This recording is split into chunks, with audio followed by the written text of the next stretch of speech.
Bayangkan bila agama tidak pernah dimaksudkan untuk menjadi tembok, melainkan jembatan. Bayangkan pula bila musyirik bukan sekadar label sesat, melainkan koalisi politik yang menindas manusia. Sejarah Islam awal menyimpan fragmen-fragmen mengejutkan. Delegasi Kristen Najran yang leluasa beribadah di Masjid Nabi, seorang Yahudi bernama Mukhairik yang justru gugur membela kaum muslimin di Uhud, hingga harta warisnya jatuh untuk kepentingan umat Islam. Ironisnya, narasi semacam ini sering disembunyikan di balik ceramah yang gemar menyederhanakan doktrin, seolah-olah semua yang berbeda keyakinan otomatis kafir, musyrik, dan ancaman. Padahal justru dari sanalah terlihat wajah Islam yang sejati, agama yang hanya menolak penindasan, bukan keberagaman. Tapi kenapa wajah Islam saat ini berbeda dari wajah aslinya? Seakan-akan wajah Islam hari ini adalah hasil operasi dokter-dokter bedah plastik yang memiliki kepentingan. Seruput dulu kopinya. Mari kita mulai.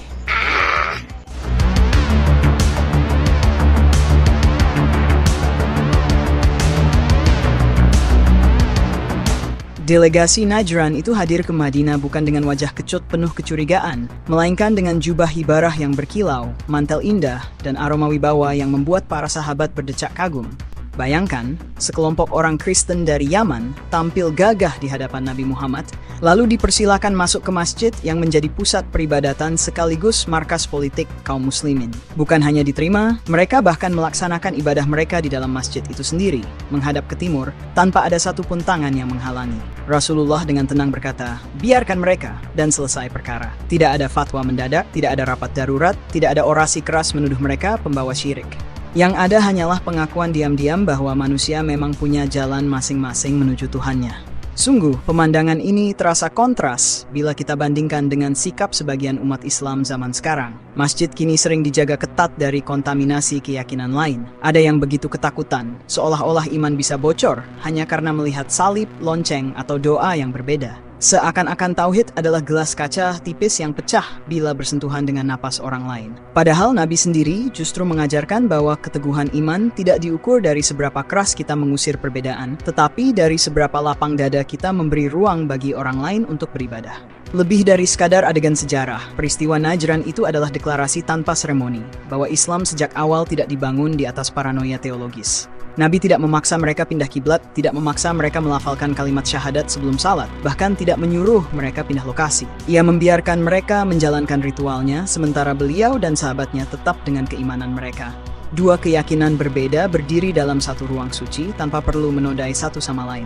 Sayangnya, narasi semacam ini sering ditutupi dengan dalih konteks sejarah, seolah-olah ia hanya kejadian insidental, bukan prinsip universal. Padahal yang sebenarnya ditakuti bukanlah penyimpangan iman, melainkan penyimpangan kekuasaan. Sebab bila umat sadar bahwa Islam pernah seterbuka itu, betapa mudahnya mereka mempertanyakan para pengkhotbah yang kini lebih sibuk membangun tembok ketimbang jembatan. Delegasi Najran bukan sekadar catatan dalam kitab sirah. Mereka adalah bukti bahwa sejak awal Islam tidak pernah alergi pada perbedaan, kecuali jika perbedaan itu dipakai sebagai senjata untuk menindas. Riwayat delegasi Najran memperlihatkan bagaimana Nabi Muhammad dan kaum muslimin generasi awal memberi ruang bagi perbedaan keyakinan tanpa sedikit pun merasa risih atau alergi. Tetapi kisah itu bukan satu-satunya bukti. Sejarah juga mencatat sosok lain, jauh lebih mengejutkan, karena ia tidak hanya diberi ruang untuk beribadah, melainkan memilih turun langsung berperang bersama kaum muslimin. Dialah Mukhairik, seorang Yahudi terkemuka dari kabilah Kainuko, yang tindakannya justru membalik logika simplistis tentang siapa kawan dan siapa lawan. Di tengah hingar-bingar perang Uhud, ada satu nama yang jarang disebut di mimbar. Seakan-akan sejarah merasa risih menampilkannya. Mukhairik, seorang Yahudi dari kabilah Kainuko. Bukan sembarang Yahudi, ia adalah tokoh terkemuka, kaya raya, berilmu, dan dihormati oleh komunitasnya. Namun, pada hari ketika kaum muslimin harus menghadapi serangan Quraisy yang mengancam kota Madinah, ia membuat keputusan yang tak pernah dibayangkan oleh para ustadz zaman sekarang. Ia turun ke medan perang bersama Rasulullah.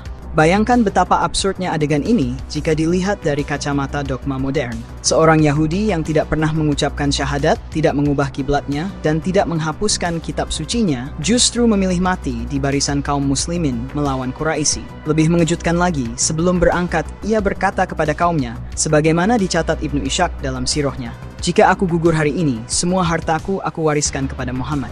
Dan benar, ia gugur di Uhud, meninggalkan kebun-kebun kurma yang luas, yang kemudian dikelola Rasulullah untuk kepentingan umat Islam. Rasulullah tidak menolak warisan itu dengan alasan, ini harta orang kafir. Beliau justru memuji Mukhairik dengan kalimat singkat tapi tajam, dia adalah sebaik-baik orang Yahudi. Coba bandingkan dengan retorika para pengkhotbah kita hari ini yang begitu murah lidahnya melabeli Yahudi laknatullah. Seakan-akan tidak ada satupun individu baik dalam sejarah mereka. Padahal Nabi sendiri mampu memisahkan antara label identitas dan kualitas pribadi. Kisah Mukhairik adalah tamparan telak bagi mentalitas sempit yang selalu mengukur manusia dari KTP agama atau dogma yang diucapkan. Ia menunjukkan bahwa keberpihakan pada kebenaran, keberanian melawan penindasan, dan keikhlasan berkorban jauh lebih bernilai ketimbang sekadar formalitas akidah. Ironinya, kisah heroik seperti ini justru jarang dijadikan bahan ceramah. Mungkin karena terlalu berbahaya. Jika umat tahu bahwa seorang Yahudi bisa mendapat pujian Nabi, bagaimana lagi para ustadz akan menjual narasi bahwa semua yang di luar Islam adalah musuh. Lebih jauh, Mukhairik adalah bukti bahwa yang diperangi Islam bukanlah agama orang lain, melainkan kesewenang-wenangan. Quraisy dianggap musuh bukan karena mereka menyembah berhala, tetapi karena mereka memblokade, menindas, dan memonopoli ekonomi serta kekuasaan. Sebaliknya, seorang Yahudi justru dianggap kawan karena ia berdiri di pihak keadilan. Garis pemisahnya jelas, bukan antara Islam dan non-Islam, melainkan antara yang menindas dan yang melawan penindasan. Di titik inilah sejarah terasa lebih jujur daripada tafsir kaku. Mukhairik, dengan darahnya yang tumpah dan hartanya yang diwariskan, membongkar kepalsuan narasi bahwa hanya Muslim yang bisa jadi pejuang kebenaran. Nabi sendiri sudah menunjukkan, kebenaran bisa datang dari siapa saja, bahkan dari mereka yang hari ini terus-menerus diseret sebagai simbol permusuhan. Jika kita tarik benang merah dari kisah delegasi Najran dan Mukhairik, maka jelas sekali bahwa yang menjadi garis demarkasi dalam Islam awal bukanlah teologi, melainkan etika sosial dan politik. Nabi tidak pernah risau ketika melihat orang Kristen beribadah di dalam masjid, tetapi beliau marah ketika perjanjian damai dilanggar. Beliau tidak pernah mempermasalahkan kitab yang dibaca oleh orang Yahudi, tetapi beliau menegur keras ketika ada praktik penindasan dan pengkhianatan. Artinya, iman dalam kacamata Nabi bukanlah sekat untuk membatasi siapa yang boleh berteman, melainkan fondasi untuk melawan ketidakadilan. Kisah Mukhairik menjadi ilustrasi paling telak. Seorang Yahudi yang secara teologis tetap berada di luar Islam, justru dipuji oleh Nabi sebagai sebaik-baik Yahudi, hanya karena ia memilih berpihak pada keadilan.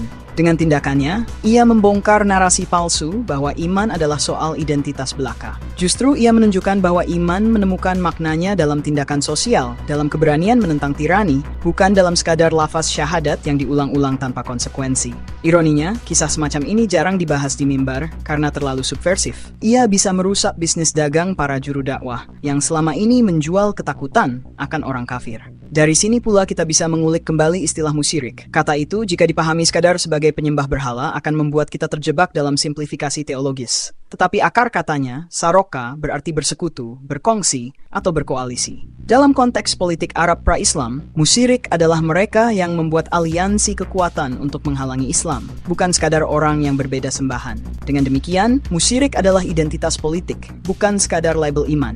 Dan inilah yang sering dihapus dari tafsir zaman sekarang, karena terlalu berbahaya jika umat sadar bahwa kata musyirik bukan monopoli untuk menuding orang di luar Islam. Apa yang kita saksikan hari ini justru kebalikan. Segala hal yang berbeda langsung dibaptis sebagai musyirik, dari orang yang berdoa dengan cara lain hingga tetangga yang punya tradisi berbeda. Akibatnya, umat Islam hidup dalam paranoia teologis yang rapuh, takut bersentuhan dengan apapun yang dianggap asing. Padahal Nabi sendiri menunjukkan sikap sebaliknya. Keyakinan orang lain bukan ancaman, justru yang berbahaya adalah kesewenang-wenangan dan politik busuk yang memanfaatkan agama. Dengan melihat dua peristiwa ini, delegasi Najran yang salat di Masjid Nabi dan Mukhairik yang mati membela umat Islam, kita dipaksa mengakui bahwa standar Nabi jauh lebih manusiawi dan rasional ketimbang standar para ustadz zaman now. Beliau mengajarkan bahwa iman tidak perlu ditakuti kehilangan bentuknya hanya karena ada perbedaan, dan kebenaran tidak pernah terkunci dalam satu label identitas. Kebenaran bisa lahir dari mana saja, bahkan dari mereka yang hari ini dianggap musuh abadi. Pertanyaannya tinggal satu, beranikah kita jujur membaca sejarah, atau lebih nyaman hidup dalam dogma yang sudah dipoles sedemikian rupa demi kenyamanan politik dan bisnis agama? Inilah masalah besar kita hari ini. Iman telah direduksi menjadi stempel birokrasi, di mana yang penting adalah nama agama di KTP, bukan kualitas hidup dan keberpihakan pada kebenaran. Doktrin yang seharusnya cair dan lentur malah dipaku mati, sehingga setiap orang yang berbeda label segera ditempatkan di peti bernama kafir atau musyirik. Sungguh, simplifikasi yang menyedihkan, karena justru bertentangan dengan apa yang ditunjukkan Nabi sendiri. Delegasi Najran tidak dipaksa menukar teologinya dengan tiket masuk masjid. Mukhairik tidak diminta membaca syahadat terlebih dahulu sebelum turun ke medan perang. Tetapi di tangan para pengkhotbah zaman sekarang, cerita-cerita ini seakan tabu, sebab terlalu berbahaya untuk bisnis dogma. Simplifikasi doktrinal semacam ini bekerja seperti mesin fotokopi. Semua orang dicetak dengan pola sama, tanpa ruang untuk kompleksitas sejarah dan keragaman manusia. Al-Quran yang penuh nuansa dibaca seperti brosur iklan, di mana hitam putih lebih mudah dijual ketimbang warna-warni kenyataan. Akibatnya, umat dibesarkan dengan mentalitas penghakiman. Kita diajari untuk cepat-cepat memberi label sesat, syirik, atau kafir. Padahal Nabi justru sabar mendengarkan, memberi ruang, bahkan memberi pujian kepada mereka yang berbeda. Bahaya dari simplifikasi ini bukan hanya pada kerusakan intelektual, tetapi juga pada kerusakan moral. Begitu seseorang merasa punya otoritas tunggal atas kebenaran, maka yang berbeda otomatis dianggap musuh. Dari sinilah lahir kekerasan atas nama Tuhan, lahir politik identitas murahan, lahir bisnis-bisnis keagamaan yang lebih sibuk menjual kebencian ketimbang kasih sayang. Padahal kalau kita kembali ke sejarah, garis pemisah Islam tidaklah sesederhana kamu muslim selamat, kamu non-muslim celaka. Garisnya adalah keadilan versus penindasan, kesetiaan versus pengkhianatan. Maka, penolakan terhadap simplifikasi doktrinal bukanlah agenda liberal yang ingin melemahkan iman, melainkan justru agenda pengembalian iman kepada akarnya yang paling asli. Iman bukanlah daftar keanggotaan yang ditentukan oleh mulut penceramah atau tafsir tunggal lembaga tertentu. Iman adalah keberanian menegakkan kebenaran, meski datang dari Najran, meski keluar dari mulut seorang Yahudi bernama Mukhairik. Nabi telah mencontohkannya dan sejarah menegaskannya. Yang menolaknya hanyalah mereka yang lebih takut kehilangan panggung daripada kehilangan kejujuran. Pada akhirnya, yang diajarkan sejarah bukanlah kumpulan romantika usang yang hanya pantas dipajang di rak kitab kuning, melainkan cermin yang sengaja dihadapkan pada wajah kita. Delegasi Najran dengan doa-doanya di dalam Masjid Nabi, Mukhairik dengan darah dan hartanya yang diwariskan untuk umat Islam. Semua itu adalah potret nyata bahwa Islam tidak pernah merasa terancam oleh perbedaan keyakinan. Justru ancaman sejati datang dari keserakahan, pengkhianatan, dan politik busuk yang mengatasnamakan Tuhan. Pesan ini sebenarnya sederhana. Iman yang sehat tidak mudah panik. Ia tidak sibuk menutup pintu, apalagi menyalakan api kebencian terhadap siapapun yang berbeda. Ia justru tenang, lapang, dan percaya diri bahwa kebenaran tidak pernah membutuhkan pagar kawat berduri. Kalau Nabi saja bisa memuji seorang Yahudi yang tidak pernah masuk Islam, lalu siapa kita yang begitu mudah melaknat seluruh kelompok hanya karena berbeda simbol? Kalau Nabi saja memberi ruang kepada umat Nasrani untuk salat di masjidnya, lalu bagaimana kita bisa berdalih bahwa rumah ibadah lain adalah ancaman bagi tauhid? Aplikasinya jelas. Kita tidak diminta untuk membubarkan keyakinan masing-masing, tetapi untuk membubarkan prasangka. Kita tidak diperintah untuk menyeragamkan iman, tetapi untuk menegakkan keadilan. Maka di zaman ketika mimbar sering dipakai untuk mengajarkan kebencian, tugas kita adalah menagih kembali warisan paling otentik dari Nabi. Keberanian untuk adil kepada siapapun, keberanian untuk menghormati keyakinan orang lain, dan keberanian untuk berkata bahwa iman bukan monopoli satu golongan. Sejarah sudah cukup terang, tinggal kita yang sering pura-pura rabun. Delegasi Najran dan Mukhairik telah menuliskan bab penting bahwa persaudaraan kemanusiaan lebih kuat daripada sekat-sekat doktrin. Pertanyaan yang tersisa hanyalah, maukah kita membaca ulang sejarah dengan jujur? Atau kita lebih nyaman terus hidup dalam dongeng-dongeng mimbar yang menyenangkan telinga, tetapi mengkhianati kebenaran? Hatur nuhun semuanya. Sekian dan tetaplah kritis. Mudah-mudahan Gusti Allah setuju.